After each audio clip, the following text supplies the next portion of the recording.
জুলাই বিপ্লবী শরীফ ওসমান হাদির উপর গুলিবর্ষণের ঘটনায় আততায়ী হিসেবে যার নাম উঠে এসেছে তিনি নিষিদ্ধ ছাত্রলীগ ক্যাডার ফয়সাল করিম মাসুদ, ছদ্মনাম দাউদ বিন ফয়সাল। তাকে ঘিরে একের পর এক চাঞ্চল্যকর তথ্য সামনে আসছে। তার রাজনৈতিক তৎপরতার পাশাপাশি সন্দেহজনক আর্থিক লেনদেনের তথ্য খতিয়ে দেখছে আইন শৃঙ্খলা রক্ষাকারী বাহিনী।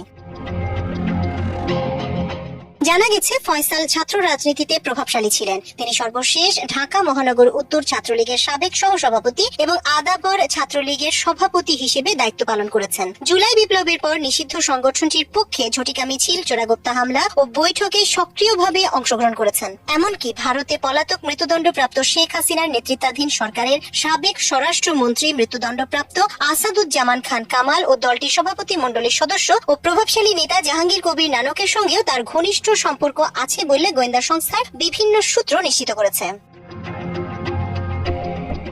গোয়েন্দা তথ্য বলছে, হাদির উপর হামলার প্রেক্ষাপটের সবচেয়ে চাঞ্চল্যকর তথ্যগুলোর একটি হলো জুলাই বিপ্লবের ফলে ফয়সালের ব্যাংক অ্যাকাউন্টে বিপুল অঙ্কের লেনদেন হয়। একাধিক ব্যাংকে থাকা তার হিসাবগুলো পর্যালোচনা করে দেখা গেছে স্বল্প সময়ে বড় অঙ্কের টাকা জমা ও উত্তোলন হয়েছে। এই লেনদেনের একটি অংশ এসেছে বিদেশ থেকে। তদন্তকারীরা খতিয়ে দেখছেন এইসব অর্থ বৈধ চ্যানেলে এসেছে কিনা। ফয়সালকে দ্রুত গ্রেপ্তারের জন্য সরকার ইতোমধ্যে 50 লাখ টাকা পুরস্কার ঘোষণা করেছে। ফয়সালের বিরুদ্ধে আগেও গুরুতর অপরাধের অভিযোগ ছিল, যা তার বর্তমান কর্মকাণ্ডকে আরো রহস্যময় করে তুলেছে। 2024 সালের 8 নভেম্বর ডাকাতির সময় আগ্নেয়াস্ত্র সহ গ্রেপ্তার হওয়ার পর তার বিরুদ্ধে আদাবর থানায় অস্ত্র আইনে মামলা হয়।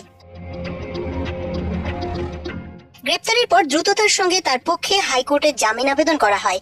চলতি বছরের 16 ফেব্রুয়ারি হাইকোর্টের একটি বেঞ্চ তাকে 6 মাসের অন্তর্বর্তীকালীন জামিন মঞ্জুর করে। তবে এই জামিন প্রক্রিয়া নিয়ে আইন অঙ্গনে প্রশ্ন ওঠে যখন দেখা যায় জামিন আদেশের আনুষ্ঠানিকতা শেষ হওয়ার মাত্র 3 দিনের ব্যবধানে 19 ফেব্রুয়ারি আদেশটি সুপ্রিম কোর্টের ওয়েবসাইটে প্রকাশ পায়। পরে 12 আগস্ট হাইকোর্টের অন্য একটি বেঞ্চ তার জামিনের মেয়াদ আরো 1 বছরের জন্য বাড়িয়ে দেয়। ফয়সাল তথ্য প্রযুক্তিতে বেশ দক্ষ। সূক্ষ্ম পরিকল্পনার অংশ হিসেবে তিনি গুলি করার আগেই তার ফেসবুক অ্যাকাউন্ট ডিঅ্যাক্টিভেট করেন। গোয়েন্দা সূত্রগুলো বলছে, অত্যন্ত উচ্চ পর্যায়ের পরিকল্পনার অংশ হিসেবে হাদিকে গুলি করা হয়। ঘটনার দিন আততায়ী ফয়সাল মোবাইল ফোনও ব্যবহার করেননি। এমনকি তাকে নিরাপদে সরিয়ে নেওয়ার জন্য আশপাশে কিলার গ্রুপের রেস্কিউ টিমও ছিল।